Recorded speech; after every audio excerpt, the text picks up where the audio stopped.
بسم اللہ الرحمن الرحیم۔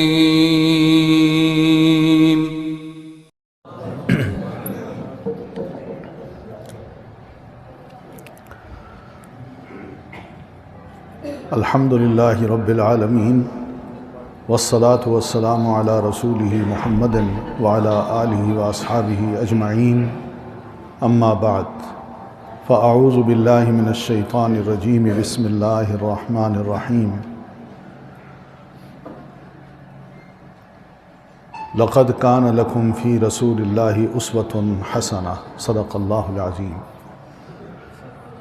عزیز طلبہ، اساتذہ کرام اور میرے معزز محترم بزرگوں، مجھے سب سے پہلے تو ماشاءاللہ یہ رونق دیکھ کر جو دین کی محفلیں ہیں، دین کے طالب علم ہیں، دین پڑھانے کے اساتذہ ہیں، اور ان کے اخلاص اور جذبے کو دیکھ کر اور آپ کے اس شوق کو دیکھ کر حقیقت یہی ہے کہ جتنی خوشی محسوس ہو رہی ہے میں اس کا اظہار لفظوں سے بیان نہیں کر سکتا۔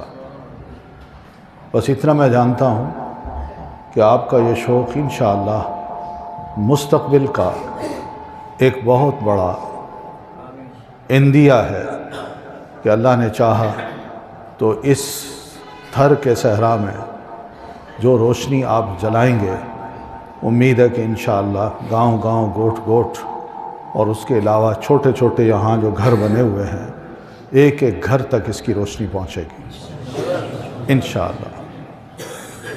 عزیز طلبہ، میں صرف آپ سے ایک گزارش کروں گا کہ اپنے اس وقت کو قیمتی سمجھ کر ذرا محنت کیجیے، شوق اپنے اندر پیدا کیجیے کہ ہم نے انشاءاللہ علم حاصل کرنا ہے۔ ایک بہت بڑے امام جو بڑے محدث تھے، وہ محفل میں بیٹھے پڑھا رہے ہیں، حدیث پڑھا رہے ہیں، سینکڑوں لوگ شاگرد علماء ان کے سامنے بیٹھے ہیں، لیکن ایک چھوٹا سا بچہ ان کے پہلو میں بیٹھا ہے، 7 سال کا تھا، 8 سال کا تھا۔ تو اس بزرگ نے، امام نے جب حدیث کی روایت پڑھی، سند پڑھی، تو اس سند کے الفاظ پڑھے، وعن ابی الزبیری، بس یہ لفظ کہے۔ بچے نے اس شیخ کی طرف دیکھا اور دیکھنے کے بعد بس اتنا کہا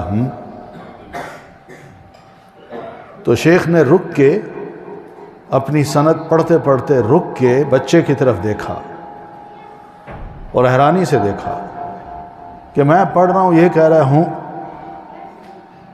تو سمجھ گئے کہ کچھ غلطی میں کر رہا ہوں۔ ابو الزبیر جو میں نے کہا ہے، کیا یہ صحیح ہے یا غلط ہے؟ تو درس ہو گیا، پبلک چلی گئی، شیخ اٹھے، اپنے گھر گئے اور جو کتاب تھی اس کو اٹھا کے باہر تشریف لائے، اور بچہ وہیں بیٹھا ہے۔ اس بچے سے پوچھا، او لڑکے، تم یہ کہہ رہے تھے ہوں میں نے ابو الزبیر پڑھا ہے، تو کیا یہ غلط ہے؟ اور اگر غلط ہے تو صحیح کیا ہے؟ تو انہوں نے کہا، بچے نے کہا، یہ ابو الزبیر نہیں ہے، یہ زبیر ہے، صرف ابو کا اضافہ آپ نے کیا، وہ بندہ اور ہے، اور زبیر جو ہے یہ اور ہے۔ شیخ اپنی کتاب میں دیکھتے ہیں اور دیکھ کے فرماتے ہیں، بیٹا تم نے صحیح کہا، میری کتاب میں زبیر لکھا ہے، ابو الزبیر غلط تھا۔ یہ جانتے ہیں بچہ کون تھا؟ یہ امام بخاری رحمۃ اللہ علیہ تھے۔ اور جب ان سے پوچھا گیا کہ آپ نے یہ جو اصلاح کی ہے، اس وقت آپ کی عمر کتنی تھی؟ فرمانے لگے، یہی 7-8 سال کی عمر تھی میری۔ 7-8 سال کی عمر، اور اس میں یہ شوق کہ نہ صرف میں حدیث کو یاد کروں بلکہ اس کی روایت کو یاد کروں، اور کتاب کوئی کھلی نہیں ہے، صرف بچہ سن رہا ہے، اور سن سن کے اس نے احادیث کو پختہ کیا ہے، یاد کیا ہے۔ اور یہی وجہ تھی کہ امام بخاری رحمۃ اللہ علیہ اپنے شاگردوں کو یہ فرمایا کرتے تھے کہ الہمت الحدیث وأنا ابن 9 سنین، میں 9 سال کا تھا کہ اللہ تعالیٰ نے حدیث کا شوق میرے دل میں ایسا پیدا کر دیا کہ جب بھی کوئی حدیث پڑھتا تھا میں اس کی غلطی پکڑ لیتا تھا، ناموں کی غلطی، حدیث کے جو الفاظ ہیں رسول اللہ صلی اللہ علیہ وسلم کے، ان کی غلطی اگر کسی نے کی تو میں فوراً اس کو پکڑ لیتا تھا۔ ان کے علم کی جو حالت تھی وہ یہ تھی کہ جب کوئی بڑا استاد بیٹھ کے حدیث پڑھا رہا ہوتا، اور یہ نوجوان تھے، بچے تھے، لڑکے ہوتے تھے، یہ اس محفل میں بیٹھے ہوتے تو حدیث پڑھاتے وقت یا پڑھتے وقت بار بار امام بخاری کی طرف دیکھتے تھے کہ کہیں میں غلطی تو نہیں کر رہا، اور یہ لڑکا جو سن رہا ہے کہیں میری غلطی تو نہیں پکڑ رہا، یہ سر تو نہیں ہلا رہا، یا بڑے تعجب سے مجھے دیکھ تو نہیں رہا۔ یہ کیفیت تھی، بچپن میں ہی ایک شوق تھا۔ اللہ تعالیٰ نے امام بخاری رحمۃ اللہ علیہ کو یہ شوق اور جذبہ بس عطا کر دیا، اس لیے کہ اللہ یہ چاہتا تھا کہ میں قرآن مجید کے بعد اگر حدیث رسول کا کام لوں تو اس بچے سے، اور اسی بچے نے ماشاءاللہ بڑے ہو کے بہت سی کتابیں لکھی، ان میں جو صحیح بخاری ہے جس کو آخر میں انشاءاللہ آپ جا کے پڑھیں گے آخری سال، تو یہ صحیح بخاری ان کی کتاب ہے، انتہائی علمی کتاب ہے، مختصر ہے، جامع ہے، اور سند کے ساتھ لکھی ہے، اور ہر حدیث کو انہوں نے اس طرح پیش کیا ہے کہ اس پر کوئی بھی اگر اعتراض کرے گا تو وہ اپنی جہالت کو دوسروں کے سامنے پیش کرے گا، ورنہ وہ حدیث ان کے علم کے مطابق اور بڑے بڑے علماء کے علم کے مطابق یہ طے شدہ ہے کہ صحیح بخاری میں جو کچھ ہے وہ صحیح ہے، اس میں معمولی سی بھی کوئی غلطی نہیں۔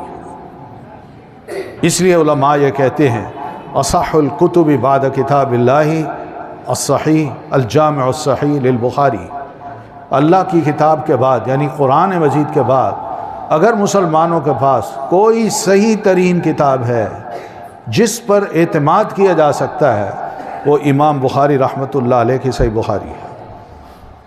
یہ بچپن کی کوششیں ہیں، بچپن کا ایک شوق ہے، آپ ہی کی عمر کے وہ تھے، انہوں نے قرآن مجید بھی حفظ کیا، احادیث کو بھی حفظ کیا، اساتذہ سے علم سیکھا، اور علم سیکھنے کے بعد اللہ تعالیٰ نے ان کے اندر اتنی پختگی پیدا کر دی کہ ان کی یہ پختگی آج امت کے بڑے کام آ رہی ہے۔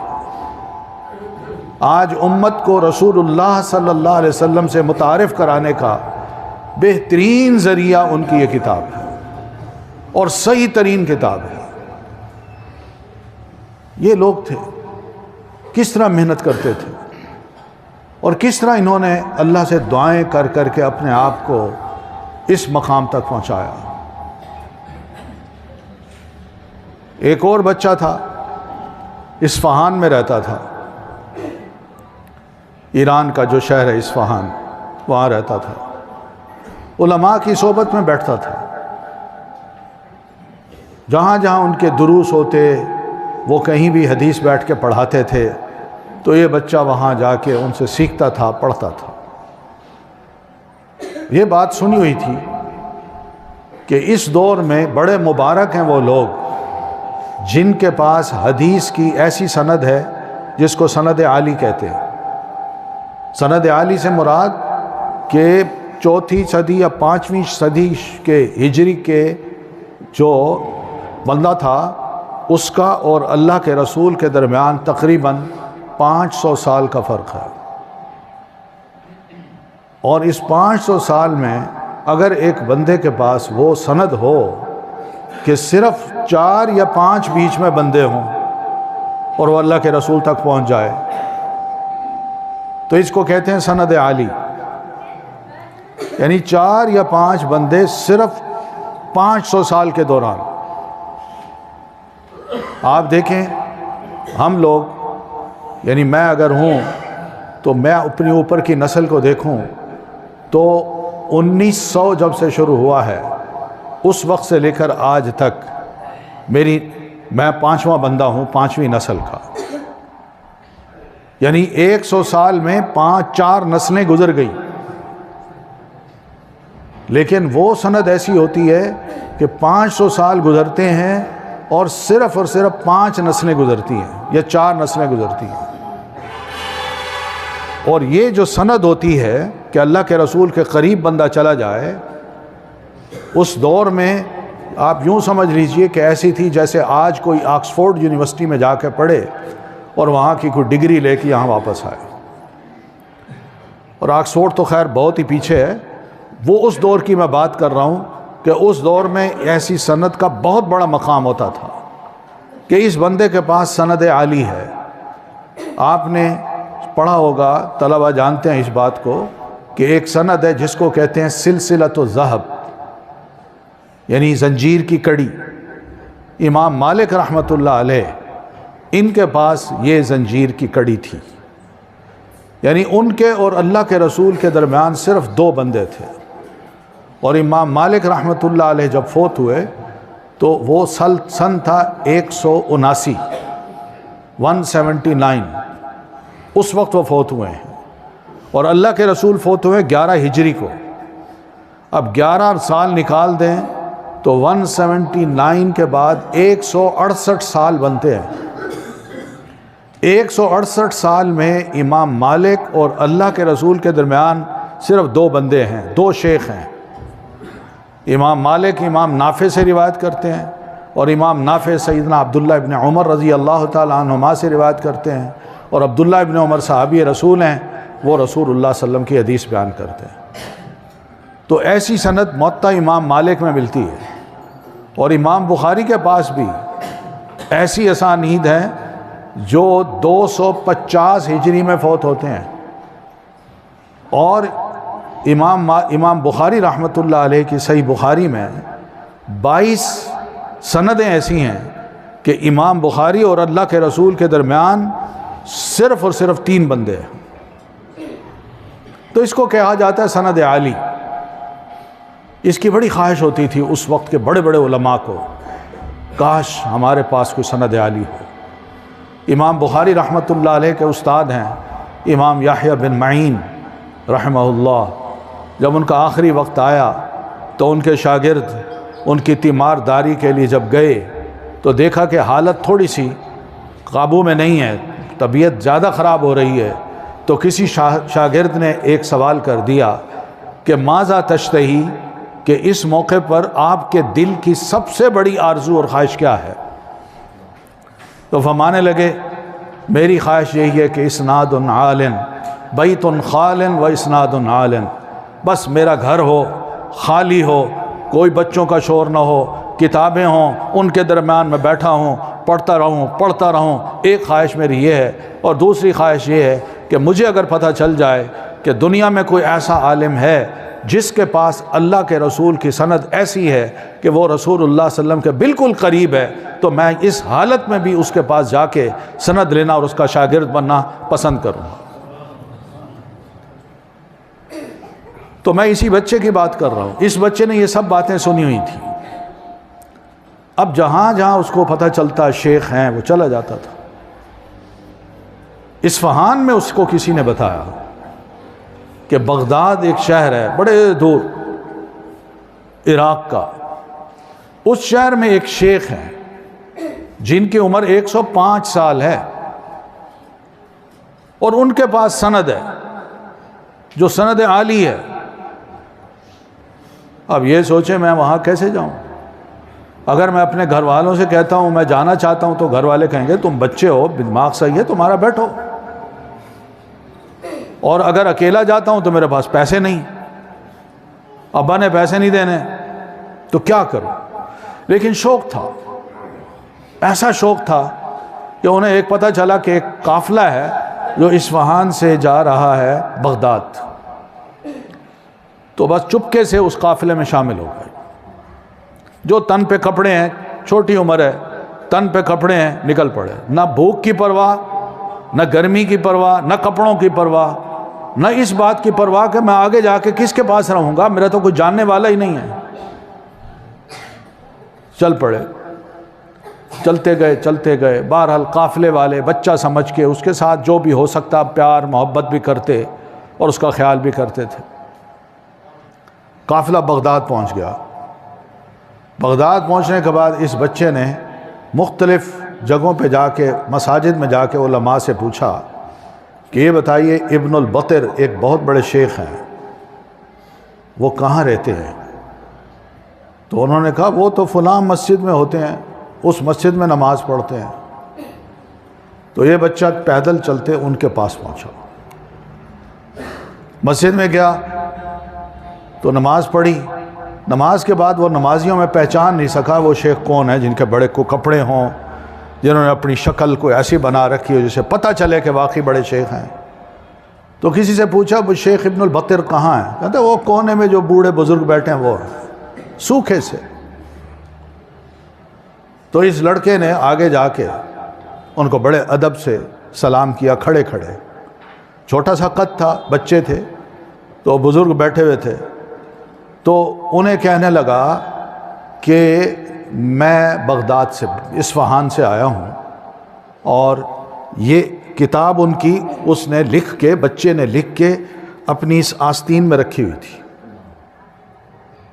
اور وہ کتاب نکال کے دکھائی اور کہا یہ کتاب آپ کی ہے، میں نے وہاں لکھی تھی، میں چاہتا ہوں آپ پہ پڑھ لوں، اور پڑھنے کے بعد آپ مجھے اجازت دے دیں، سند دے دیں۔ تو بچے کو کہا بیٹھو۔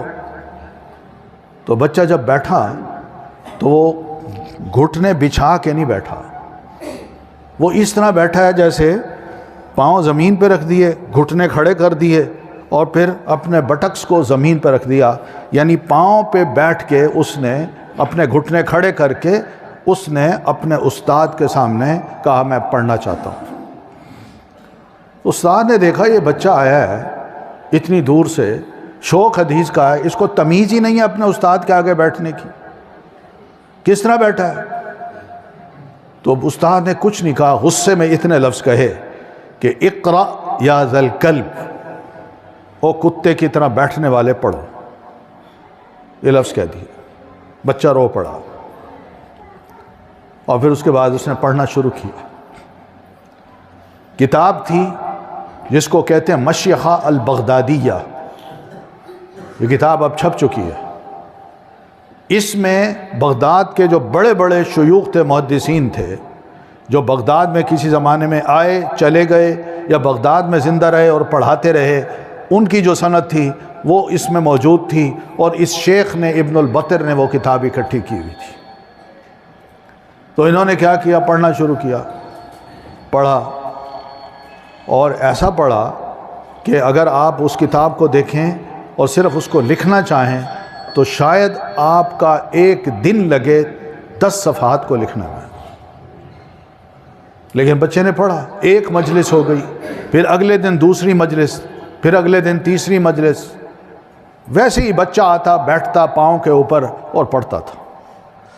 وہ 4-5 دن کے بعد بچہ آیا، اس نے پڑھنا شروع کیا تو بڑے ادب سے اب بیٹھا۔ اب وہ اس طرح بیٹھا جیسے ہم تشہد میں بیٹھتے ہیں۔ جب اس نے پڑھنا شروع کیا تو استاد نے کہا آج تم ویسے کیوں نہیں بیٹھ رہے؟ آج تم اس طرح کیوں بیٹھ رہے ہو؟ تو بچے نے کہا شیخ بات یہ ہے، گرمی کا موسم ہے، میں اصفہان سے پیدل چل کے بغداد پہنچا ہوں، اور راستے میں بڑی سخت گرمی تھی، پیدل چلتے چلتے چلتے میری ٹانگوں کے اندر چھالے پن گئے تھے، اور مجھے بڑی تکلیف تھی، تو گستاخی معاف کیجئے گا، میں 4-5 دن آپ کے سامنے اس طرح بیٹھا ہوں۔ اب اللہ کا شکر ہے کہ اللہ تعالیٰ نے مجھے صحت دے دی ہے، اس لیے میں اب آپ کے سامنے ادب سے بیٹھ سکتا ہوں۔ استاد نے جب یہ بات سنی تو کمزور بازوؤں کو اس بچے کی طرف یوں پھیلایا اور اس کو اپنے سینے سے لگایا اور رو پڑا۔ کہنے لگے بیٹا اگر تم مجھے پہلے ہی بتاتے تو میں تمہارے ساتھ اس طرح تو پیش نہ آتا. مگر بچہ کہتا ہے نہیں، یہ میری تکلیف تھی، میں نہیں چاہتا تھا کہ میں آپ کو بتاؤں. علم کی راہ میں اگر کوئی تکلیف میں نے برداشت کی ہے اور میرے ٹانگوں میں یہ چھالے جو پڑے ہیں، یہ علم کی راہ میں نے تکلیف برداشت کی ہے. اور اگر اس راہ میں تھوڑی سی آپ نے بھی مجھے گستاخ پایا اور میں آپ کے سامنے ادب سے نہیں بیٹھا تو وہ بھی میرا قصور تھا، میں مانتا ہوں، لیکن یہ بھی میں نے برداشت کیا ہے، کوئی ایسی بات نہیں. مگر استاد کو اپنے اس بچے پر اتنا پیار آیا کہ یہ شاگرد ہے میرا اصل، کہ یہ ہے جو دین سیکھنا چاہتا ہے، جو تکلیف کو تکلیف نہیں محسوس کرتا، جو یہ محسوس کرتا ہے کہ میں نے علم سیکھنا ہے، میرے ساتھ کچھ بھی ہو، میں بھوکا رہوں، پیاسا رہوں، بیمار ہو جاؤں اور گھر بار کو چھوڑ دوں، لیکن میں آیا ہوں تو میں علم استاد سے حاصل کروں، اپنے وقت کو ضائع نہ کروں. تو بچوں، یہ ہماری تاریخ کے بڑے بڑے جو لوگ گزرے ہیں، محدثین، علماء، فقہاء، انہوں نے علم کی راہ میں اس طرح بڑی بڑی قربانیاں دی ہیں، تب جا کے ان کو اللہ تعالیٰ نے کوئی مقام دیا. آپ بھی ماشاءاللہ جوش رکھتے ہیں، کتابیں پڑھتے ہوں گے، نحو کی، صرف کی، اور اسی طرح فقہ کی، حدیث کی. ان سب مؤلفین کے جو حالات زندگی ہیں ان کو پڑھیں تو ان کو پڑھنے کے بعد پتہ چلتا ہے کہ ان لوگوں نے علم دین کے حصول کے لیے، اس کو حاصل کرنے کے لیے کیا کیا تکلیفیں اٹھائیں، کیا کیا پاپڑ بیلے ہیں، اور پھر اس کے بعد جا کے اللہ تعالیٰ نے ان کو ایک مقام دیا. یہ صحیح بات ہے کہ انسان ذرا محنت کرتا ہے تو اللہ تعالیٰ اس کی محنت کو ضائع نہیں کرتا. صاف فرمایا لیس للانسان الا ما سعی، بندہ جو محنت کرتا ہے اللہ تعالیٰ بس اتنا ہی اس کو ریوارڈ دے دیتا ہے یا اتنا ہی کامیاب کرتا ہے. تو ہم کتنی محنت کرتے ہیں بحیثیت ایک طالب علم کے، میں کتنی محنت کرتا ہوں بحیثیت ایک استاد کے، یہ مجھ پر ہی ہے. اگر میں محنت کرتا ہوں، ایک کتاب پڑھاتا ہوں، صرف اس کی عبارت پڑھا کے میں سمجھوں میں نے بچے کو پڑھا دیا، میرا خیال ہے تھوڑا سا مزید مطالعہ بھی ہونا چاہیے استاد کو، کہ جب وہ پڑھانے بیٹھے تو وہ ٹیکسٹ جو پڑھائے تو اس ٹیکسٹ کے ساتھ ساتھ اس کے پاس اتنا ضرور علم ہو کہ وہ بچے کو آج کے حالات کے مطابق قائل کر سکے، اس کے اندر جوش اور جذبہ پیدا کر سکے.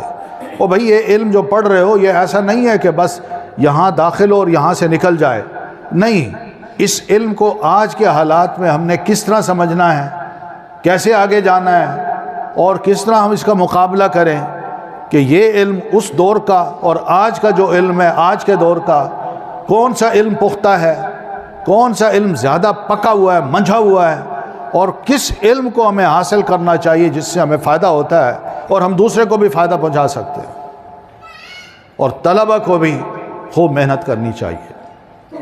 آپ جانتے ہیں حدیث اللہ کے رسول صلی اللہ علیہ وسلم فرماتے ہیں لا حسد الا فی اثنتین، میں حسد کی اجازت میرے دین میں نہیں ہے، کسی سے حسد کرنے کی اجازت میرے دین میں نہیں ہے، مگر میں دو حسدوں کو پسند کرتا ہوں اور اس کی اجازت دیتا ہوں.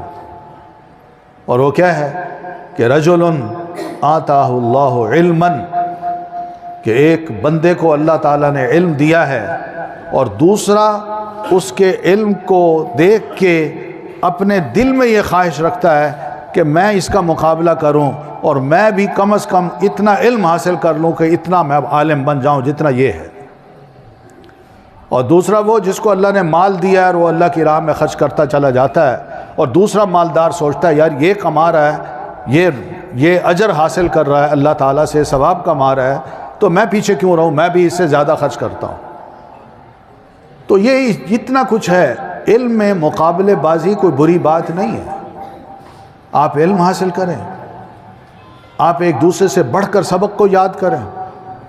گردانے یاد کرتے ہیں، کیوں بھائی گردانے یاد کرتے ہیں؟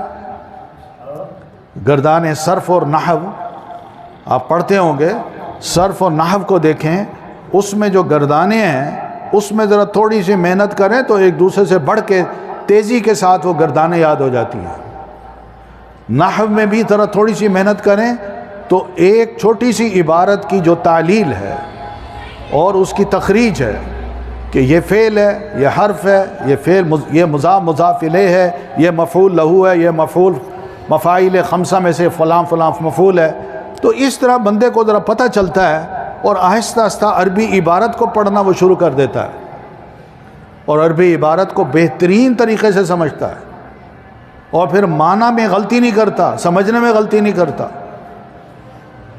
یہ چھوٹی چھوٹی باتیں ہیں۔